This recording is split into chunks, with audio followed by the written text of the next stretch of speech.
Assalamualaikum warahmatullahi wabarakatuh. Di sini saya kenalkan, nama saya Iqbal Andra Santana dengan NIM akhir 044.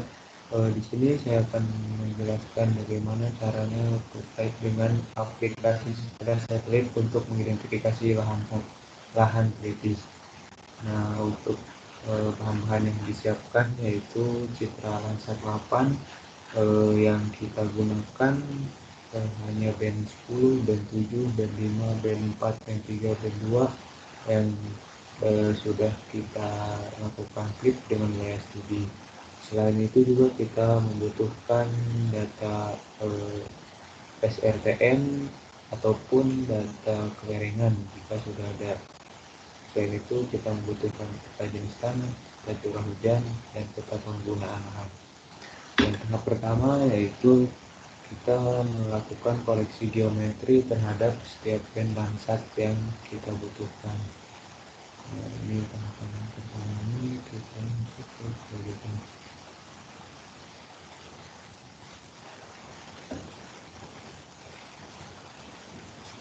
Citra-citra di sini sudah saya lakukan sesuai dengan wilayah studi, yaitu di sini kita mengambil wilayah studi Kabupaten Karanganyar. Nah,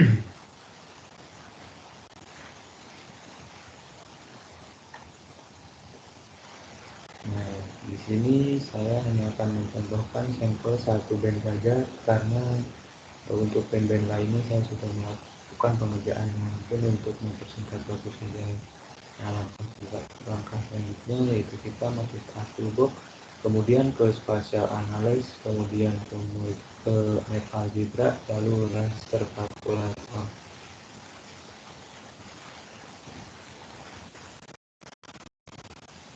Nah, di sini yaitu dilakukan koreksi geometri, yaitu untuk memaksimalkan kualitas dari citra itu sendiri. Nah, ini untuk sampelnya yaitu band 10. Dan untuk rumusnya itu sebagai berikut.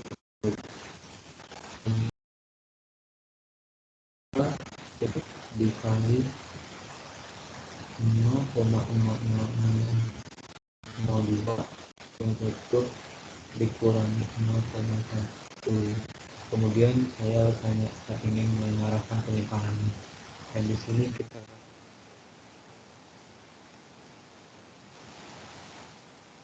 tambahkan formatnya itu dotip supaya kita bisa arahkan penyimpangannya.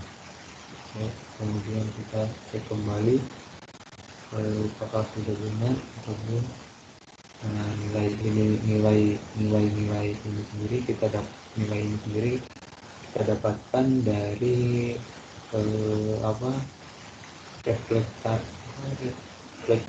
reflektansi band 10 itu yang ada pada teks Landsat 8 ini seperti itu.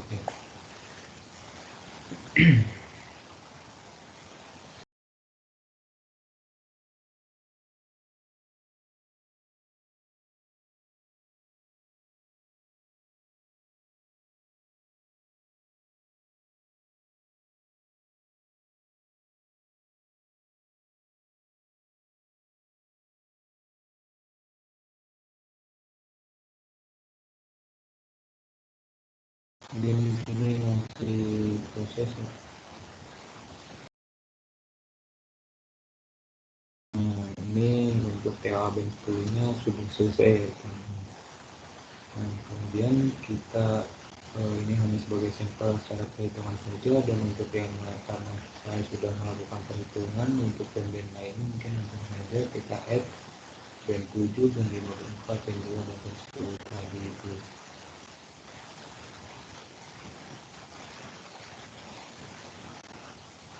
Nah, tahap selanjutnya setelah melakukan koreksi geometri lalu melakukan perhitungan nilai dari Advanced Vegetation Index atau AVI. Nah, caranya masih sama, kita masuk ke toolbox, algebra, kemudian raster kalkulator, dan untuk perhitungannya dan rumusnya yaitu sebagai berikut. Yaitu pembuka TOA band 5 ditambah 1 kurung tutup dikali dengan TOA band apa height dari TOA band 4, yaitu height-nya 0,5 5272 sama 52, kemudian ditambah dengan 1 kurung tutup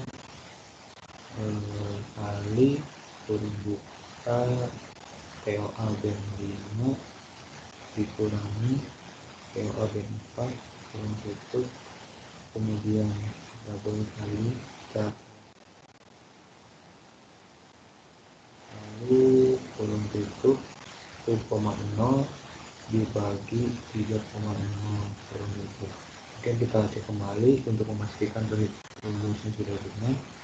TOA band 5 ditambah 1, kemudian height TOA band 4 dikurangi band 4. Oh, ini height TOA band 4 dikurangi band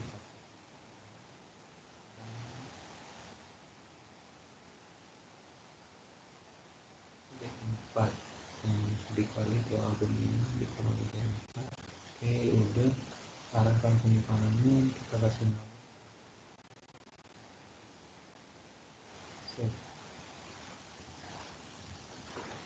Ini masih muncul errornya. Kita oke dulu. Nanti ada error. Kalau kita cek kembali, ini kurang amat cukup. Jadi dia pakai oke.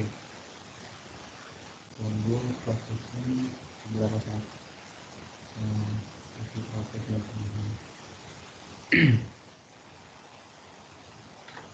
nah, ini nilai API ini sudah keluar ya. Nah, seperti ini. Tahap selanjutnya setelah kita melakukan perhitungan API, kemudian kita masuk ke perhitungan Bersel Index atau BSI ya. Nah, di BSI ini langkahnya masih sama, yaitu menyiapkan citra kanal 7 atau SWIR dan juga kanal 4 dan kanal 3. Dimana dari BSI ini semakin tinggi nilainya mengindikasikan lahan semakin terbuka. Kita lakukan cara yang sama, yaitu masuk ke raster kalkulator lagi. Nah, untuk perhitungannya yaitu rumusnya berikut: kurung buka TOA band 7 ditambah TOA band 4 kurung tutup, kemudian dikurangi kurung buka TOA band 5 ditambah TOA band 2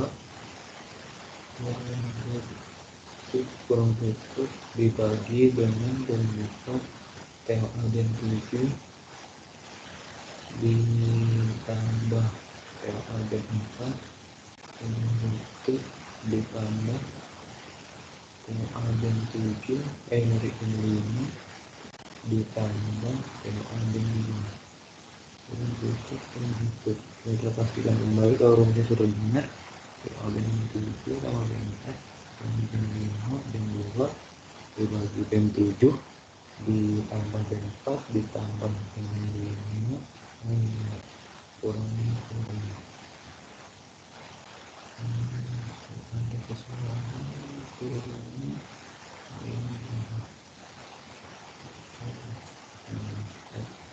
arahkan penyimpanannya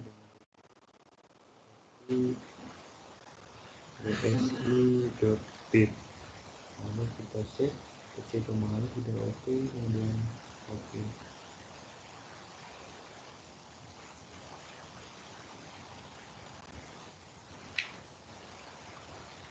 Prosesnya masih berjalan.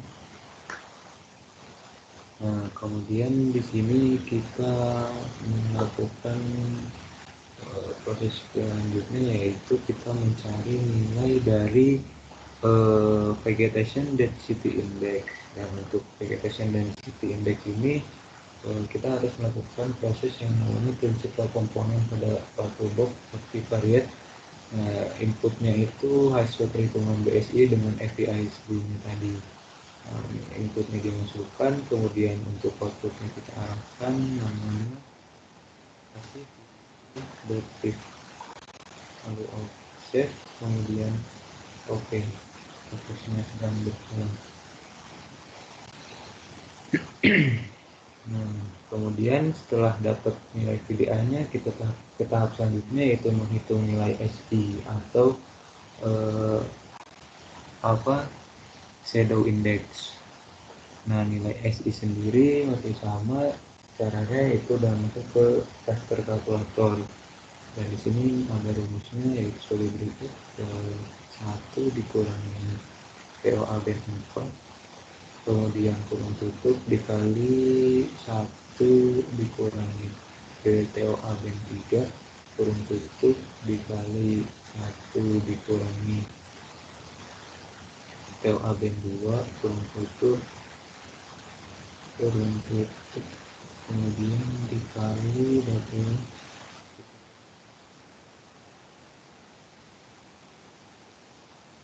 1,0 dibagi 3,6, kurung tutup, kita cek kembali ini. Oke, ke arahkan penyimpanannya kita kasih SI, kemudian kita klik OK.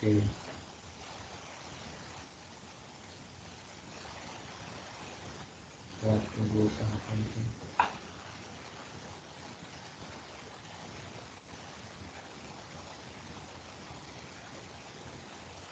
Nah, nilai SI sendiri, setelah kita dapat nilai SI, kita lakukan ke tahap selanjutnya, yaitu kita mencari nilai TI atau temperature index. Caranya masih sama, yaitu kita masuk ke raster kalkulator.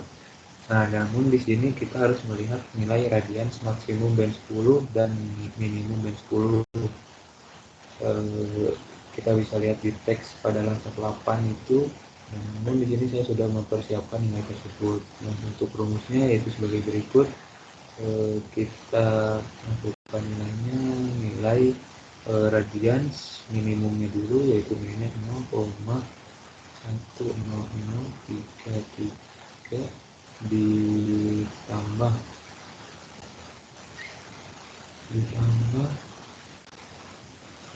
kurang nilai ini maksimum lagi, nilai ini maksimumnya itu 22,00180. Nah, kemudian dikurangi yang minimal itu yang 0,1300, kemudian dibagi dengan 6535, yang 65 kurangi 535, kemudian kurung tutup dikali dengan POA band 10. Kita cek kembali, tidak ada masalah kurang di depan dan di belakang. Nah, kemudian kita arahkan outputnya, namanya yaitu TI atau temperature index .tif, lalu save, kemudian OK. Dan di sini masih melakukan proses.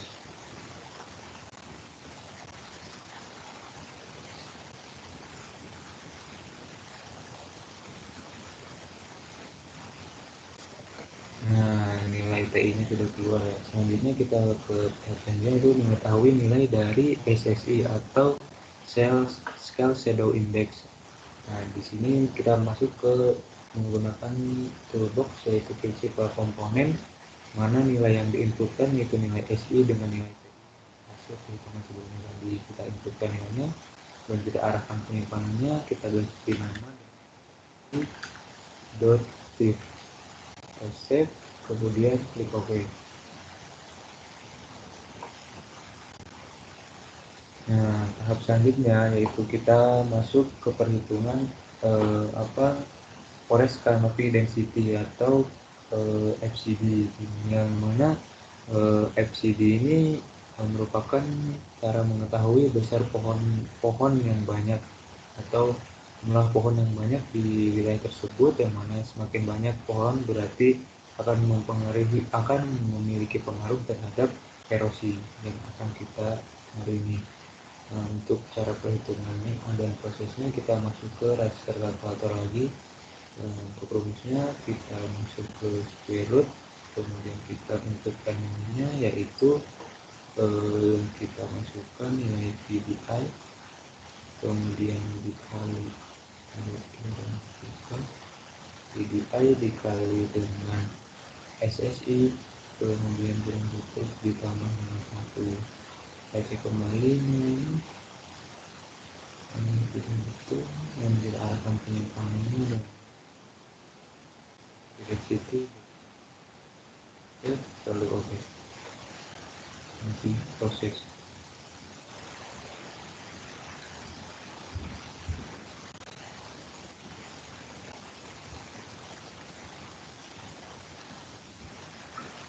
Kita sudah menemukan nilainya, nilai FCD-nya. Nilai FCD ini merupakan angka yang dilakukan terhadap nanti tahapan selanjutnya. Nah, ini kita matikan saja dulu. Nah, selanjutnya kita melakukan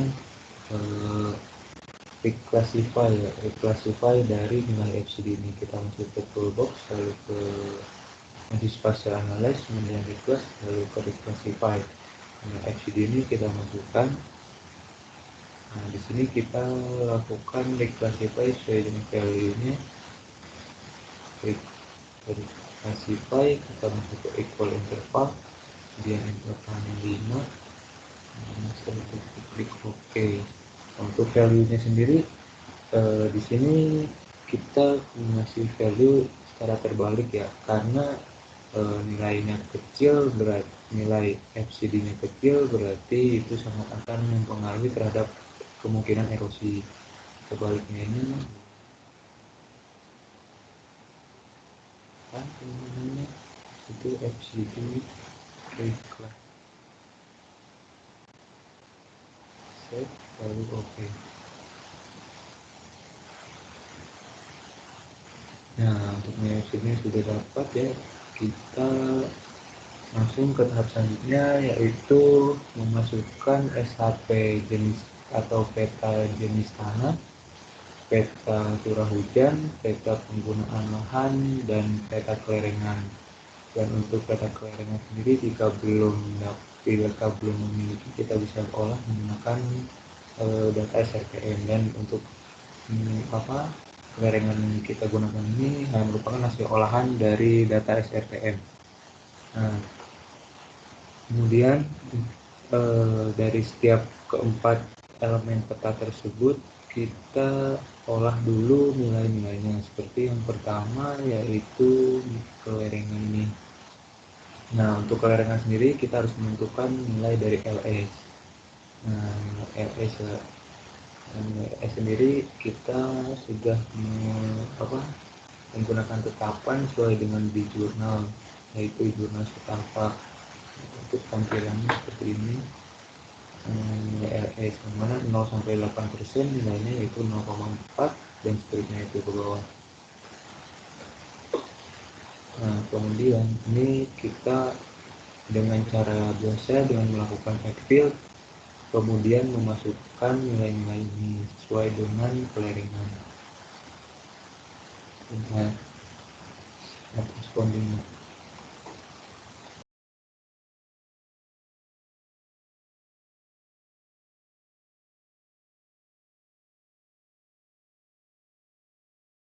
Nah, lalu tahap selanjutnya untuk penggunaan lahan. Penggunaan lahan sendiri untuk nilainya yaitu nilai CP. Jadi untuk nilainya sesuai dengan jurnal yaitu Adi Kunarso di sini.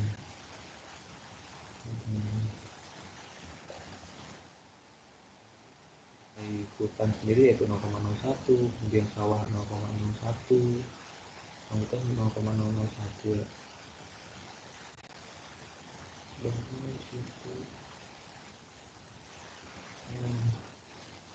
Dan di sini saya sedikit melakukan modifikasi terhadap nilai-nilai yang belum ada, seperti halnya sungai di dalam jurnal tersebut tidak ada tersedia.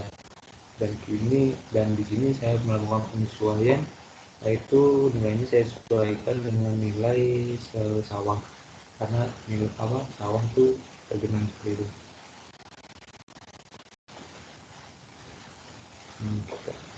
Prosesnya masih sama, itu melakukan edit baru, kemudian nilainya dimasukkan sesuai dengan klasifikasi penggunaan yang ada di sini. Oke, selanjutnya terkait dengan curah hujan. Nah, untuk curah hujan kita sedikit melakukan ada perhitungan ya. Nah, saya contohkan hanya satu saja. Kita bikin edit baru, dan itu base sendiri. Untuk di sini kita ngambil dari nilai tengah antara interval ini, karena nilai curah hujannya berbentuk interval. Nah, jadi untuk perhitungannya 3000 ditambah 3500, kemudian dibagi 2 dan didapatlah nilai ini.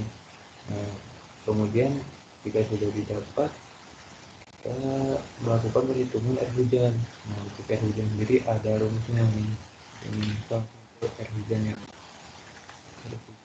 itu rumusnya itu seperti ini. Kita masuk ke kalkulator. Rumusnya itu 0,41 dikali dengan base-nya itu yang tadi tengah, kemudian kemudian pangkat 1,09. Oke. Nah, bisa dilihat jika nilai ini dengan ini hampir sama. Mungkin ini berbeda dengan belakang pembulatan sebelah. Jadi seperti itu. Di sini saya mencontohkan satu saja untuk mempersingkat waktu. Nah, kemudian kita ke jenis tanah. Nah, untuk jenis tanah sendiri di sini sudah melakukan perhitungan yang namanya itu nilai K.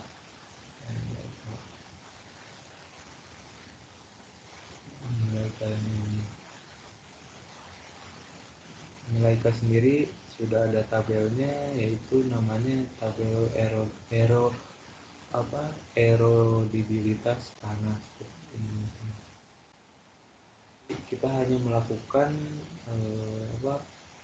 melihat saja jika nilai alvear kelabu itu nilai K-nya berapa. Misalnya ini regosol kelabu, berarti nilai itu nilai K-nya itu segini, dan di tabel ini sudah tersedia. Sudah tersedia.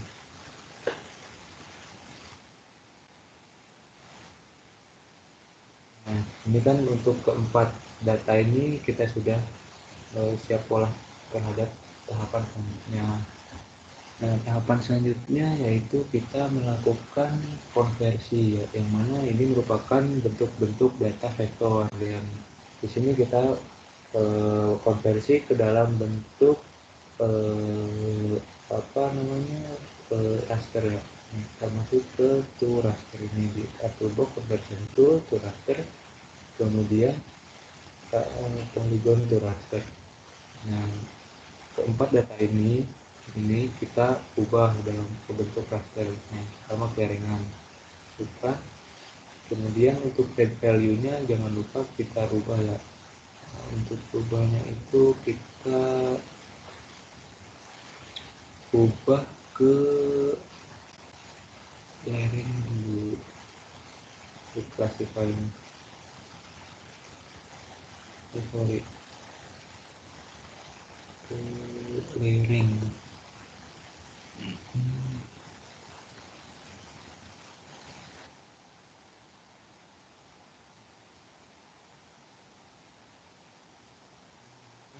Ke kita penyimpanannya dotik, jadi layering tiga. Kemudian kita save. Sorry, berarti bukan layering ini, tapi ls nya arahkan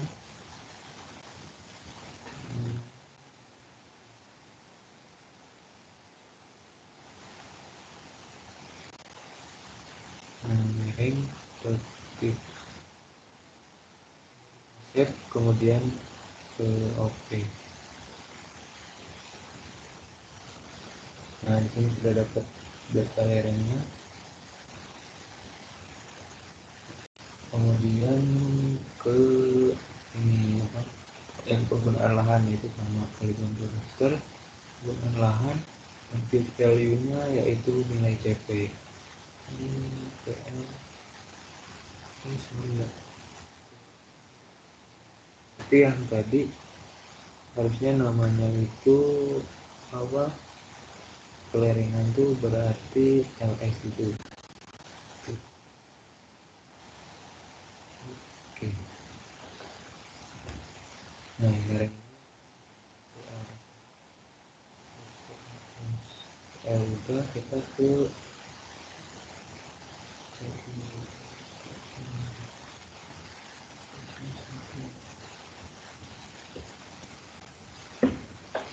udah yang proses dulu.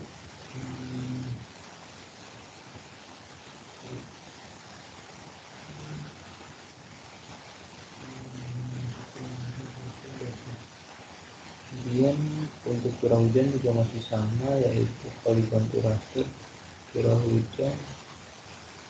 Nah, untuk curah hujan ini nilai value-nya itu yang R tadi kita simpan dot fit dan save, lalu OK. Nah, sudah untuk R. Lalu di sana juga masih sama polygon to raster di sana, kemudian namanya itu untuk jenis tanah yaitu K.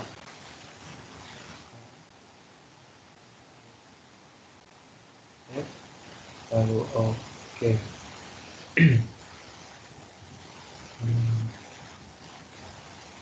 Sorry.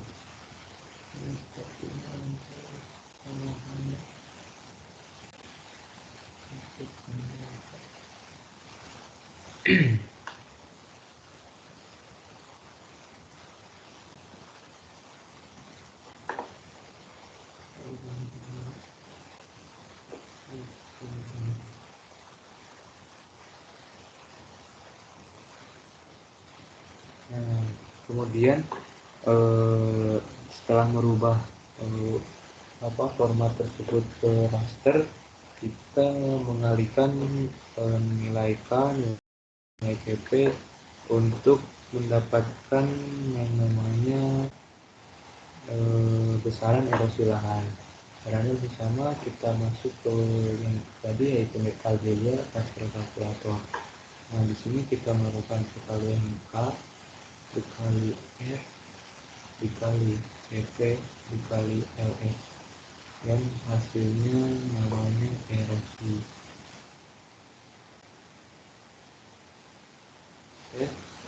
Dan OK.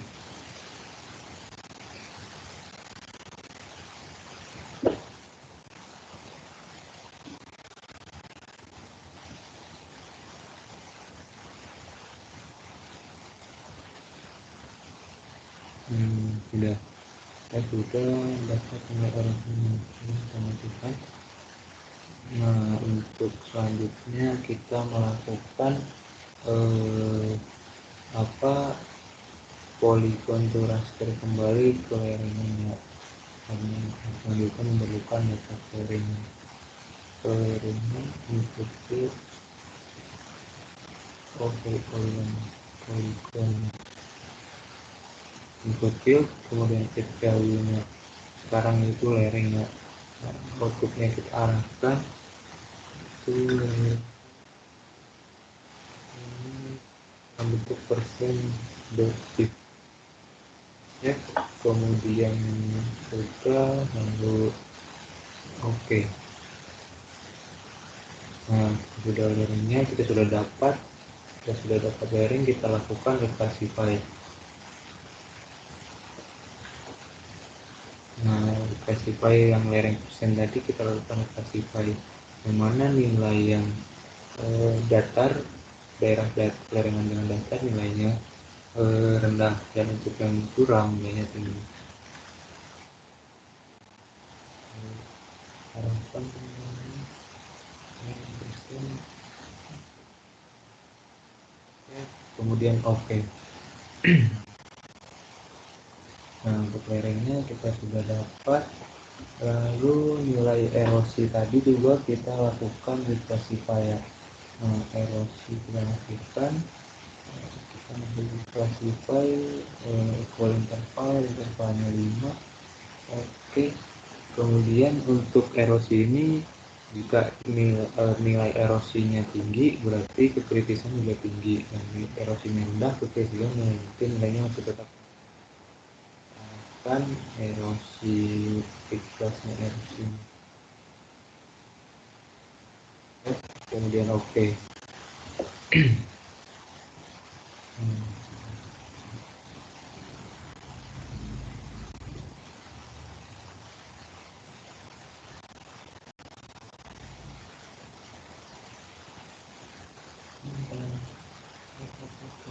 Sudah selesai. Oh, ternyata gagal teman-teman. Lakukan kembali ulang, yaitu kelas erosi tadi kita masukkan dan classify 5 atau interval. Oke. Lalu arahkan penyimpanannya, ini erosi.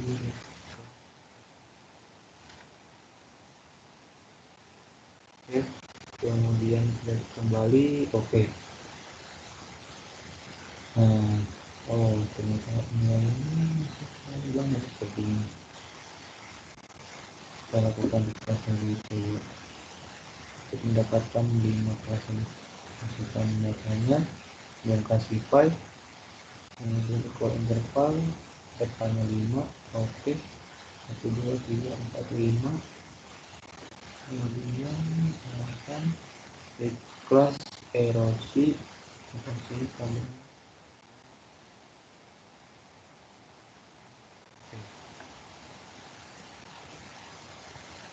erosi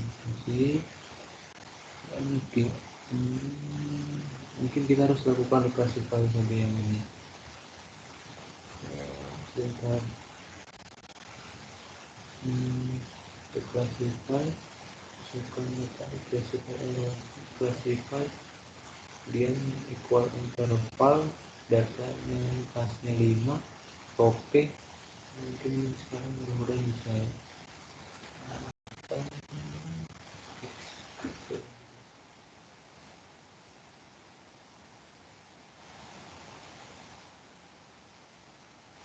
Kalau oke, sudah bisa. Sudah kasih ya. Ketiga data ini yaitu reclassify erosi, kemudian reclassify kelas lereng, reclassify FCD ini kita lakukan untuk lereng. Nah, mungkin ini masih terlewat satu, yaitu reclassify lereng, mana lereng juga kita reclass nilainya ini.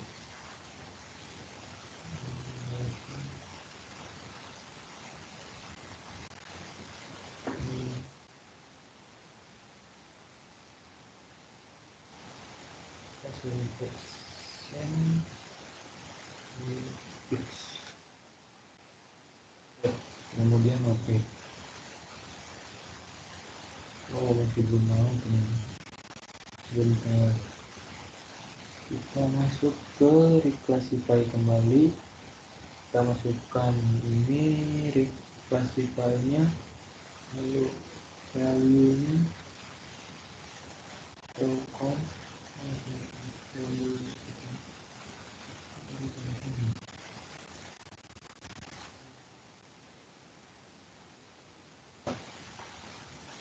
ya.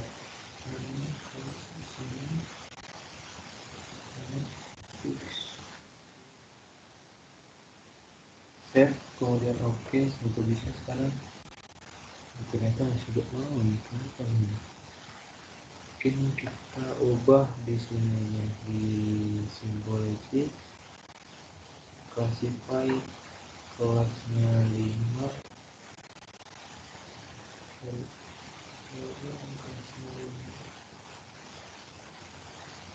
Interval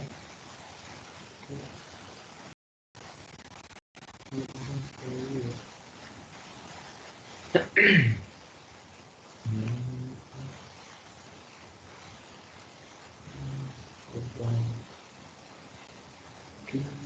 udah seperti ini.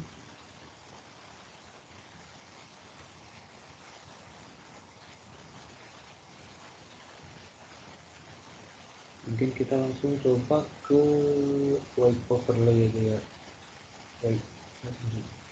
White overlay ini. Nah, tiga nilai itu kita masukkan di sini. Pertama itu reclassify line, kemudian oke. Nah, ini ternyata sudah ya nilainya. Nah, lalu kemudian kita masukkan erosi, oke. Kemudian FCD atau correction canopy density kita masukkan, oke. Nah, sudah, kita klik set per interval, datanya sudah rata. Kemudian terakhir namanya yaitu Epis.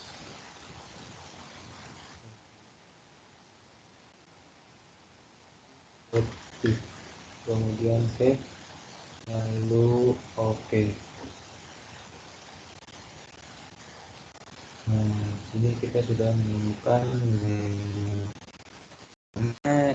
dari hasil ini semakin tinggi nilai maka kritisan semakin tinggi. Nah, nilai yang 4 ini berarti daerah-daerah yang memiliki tingkat kritisan lahan yang cukup tinggi. Namun secara keseluruhan untuk Kabupaten Karanganyar dari hasil analisis ini lahannya masih cukup relatif aman dari tingkat kekritisan itu. Mungkin terkait dengan tutorialnya cukup sekian. Mungkin saya Iqbal Andra Santana pamit undur diri. Assalamualaikum warahmatullahi wabarakatuh.